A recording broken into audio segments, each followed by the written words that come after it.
आज हम गीता के पहले अध्याय पर चर्चा करेंगे, जिसका नाम है अर्जुन विषाद योग।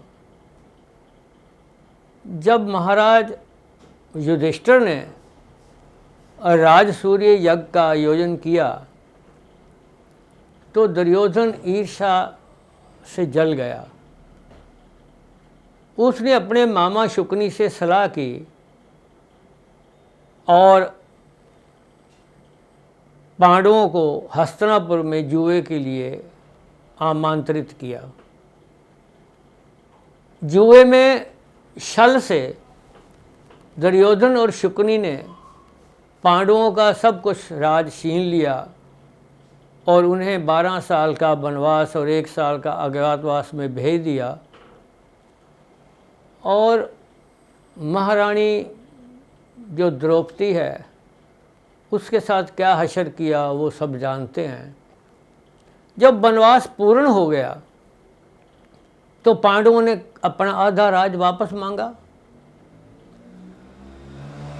तो दुर्योधन ने कहा मैं तो नहीं देता आधा राज। तो युद्ध की तैयारियां होगी। तो भगवान कृष्ण ने कहा कि मैं एक बार जाता हूं, और भगवान कृष्ण शांति दूत बन के दुर्योधन के पास गए और दुर्योधन को कहा कि भाई पांडवों का अब वनवास पूरा हो गया है, शर्तें उन्होंने पूरी कर दी हैं, अब आधा राज उनको वापस करो। तो दुर्योधन कहने लगा मैं तो नहीं देता आधा राज। तो भगवान कृष्ण ने कहा कोई बात नहीं, अगर आप आधा राज नहीं देते तो 5 गांव ही दे दो। तो उस पर दुर्योधन कहने लगा कि मैं तो सुई की नोक जितनी ज़मीन भी पांडवों को नहीं देता। तो फिर भगवान कृष्ण ने कहा कि ले दुर्योधन, अब मैं भी जाता हूँ, आखिरी बात सुनाता हूँ, अब याचना नहीं रण होगा। दुर्योधन तू दाराशाही होगा, हिंसा का उत्तरदायी होगा। महर्षि वेदव्यास धृतराष्ट्र को बहुत चाहते थे। वो धृतराष्ट्र के पास आए, महाराज धृतराष्ट्र के पास, और कहने लगे कि युद्ध तो अब होना ही है, इसलिए आप चाहो तो मैं आपको दिव्य चक्षु दे देता हूँ, आप यहीं बैठे युद्ध का सारा हाल देख सकोगे। तो महाराज धृतराष्ट्र ने कहा कि मैंने तो सारी उम्र अंधेरे में गुजारी है और अब मैं अपने बच्चों को लड़ते मरते नहीं देख सकता। तो महर्षि वेदव्यास ने वो दिव्य चक्षु संजय को दे दिए, और इस तरह दोनों फौजें सामने खड़ी हैं।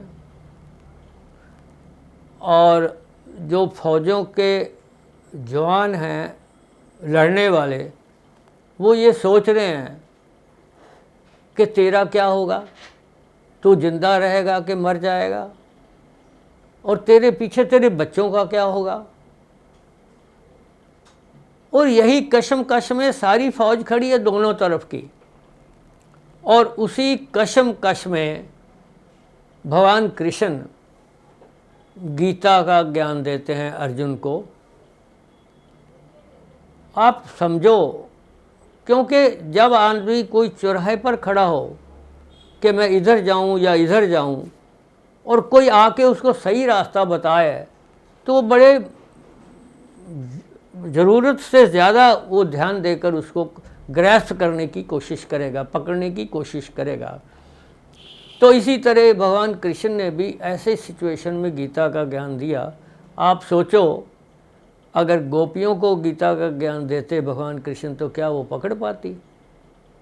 और फिर महाभारत की वक्त जितनी गीता के ज्ञान की ज़रूरत थी उतनी ही भी आज भी है।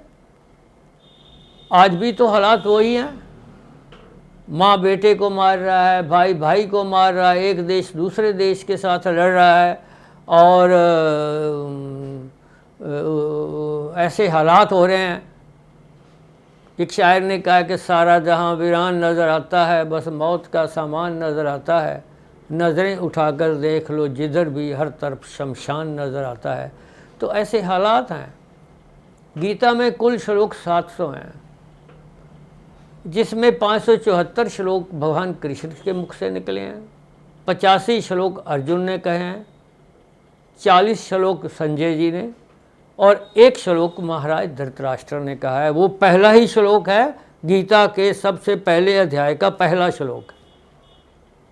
महाराज धृतराष्ट्र संजय से पूछते हैं कि संजय बता, मेरे और पांडव पुत्रों ने युद्ध में क्या किया है, क्या कर रहे हैं वो। पहला ही श्लोक अंधकार से शुरू होता है। महाराज धृतराष्ट्र आंखों से भी तो अंधकार में है और दिल से भी अंधकार में है, मन से भी अंधकार में है, क्योंकि वो पुत्र मोह में ऐसे हैं कि वो युद्ध का कारण भी वो बने हैं। और उसके बाद दूसरे श्लोक में दुर्योधन आता है और वो पहले पांडवों की फौज की तारीफ करता है कि इसमें भीम है, अर्जुन है, धृष्टद्युम्न है। तो फिर कौरवों, फिर अपनी फौज की वो तारीफ करता है, भीष्म है, द्रोण है, कर्ण है। अब देखिए ना, पहला श्लोक अंधकार से आता है और दूसरा श्लोक अहंकार से आता है। अब अहंकार कैसा कि जब दुर्योधन दूसरे महारथियों को कहता है कि आप आज हमारे जनरल भीष्म पितामह हैं, आप इनकी रक्षा करना है, आप इनके चारों तरफ रहना है, तो भीष्म पितामह युद्ध का शंख बजाता है। ये श्लोक नंबर 12 में है, पहले के ही चैप्टर में। अब देखो, ज्यादतियाँ भी कौरवों ने करी। भीम को छोटी उम्र में पानी में डुबो के मारने की कोशिश की, फिर लाक्षागृह में सारे पांडवों को मां समेत मारने की कोशिश की, फिर उनका राजपाट छीन लिया जुए से, छल से, और फिर युद्ध भी वो स्टार्ट करते हैं। शंख भी पहला भीष्म पितामह बजाते हैं और उसके बाद दूसरे शंख बजाते हैं। भगवान कृष्ण भी शंख बजाते हैं, अर्जुन भी बजाते हैं, 5 जन्य है, देवदत्त है। तो इस तरह जो है, और इसी बीच अर्जुन जो है उसका भी शब्दिक मीनिंग होता है डावाडोल। अर्जुन का जो शब्दिक मीनिंग है वो है डावाडोल। अर्जुन भी तो डावाडोल है, युद्ध करूं ना करूं, गांडीव चलाऊं ना चलाऊं, भाइयों को मारूं ना मारूं। तो इस सारी कशमकश में गीता आती है और इस तरह जो अर्जुन है वो ये कहता है कि भगवान मेरा रथ दोनों फौजों के बीच में ले चलो। तो भगवान कृष्ण दोनों फौजों के बीच में अर्जुन का रथ ले जाते हैं। अर्जुन देखता है कि पितामह हैं, गुरु द्रोणाचार्य हैं, मेरे भाई हैं। तो वो भगवान कृष्ण को कहता है कि धरती का राज तो क्या राज है, अगर मुझे स्वर्ग का भी राज मिले तो भी मैं अपने भाइयों को और अपने गुरु को मार के ये राज नहीं लेना चाहता, क्योंकि युद्ध के बाद तो सब तबाही हो जाएगी, जो कुल है उसका नाश हो जाएगा, अधर्म छा जाएगा और कुल की स्त्रियां जो हैं व्यभिचारिणी हो सकती हैं, वर्ण शंकर औलादें होगी और इस तरह कोई पिंडदान करने वाला नहीं रह जाएगा और कुल को भी नरकों में जाना पड़ेगा।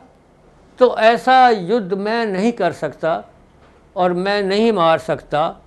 और ये कहकर गंडीव रख देता है अर्जुन और रथ के पिछले भाग में बैठ जाता है और अर्जुन को विषाद प्राप्त होता है और इसीलिए इस पहले अध्याय का नाम अर्जुन विषाद योद्ध रखा गया है। आज बस इतना ही, धन्यवाद।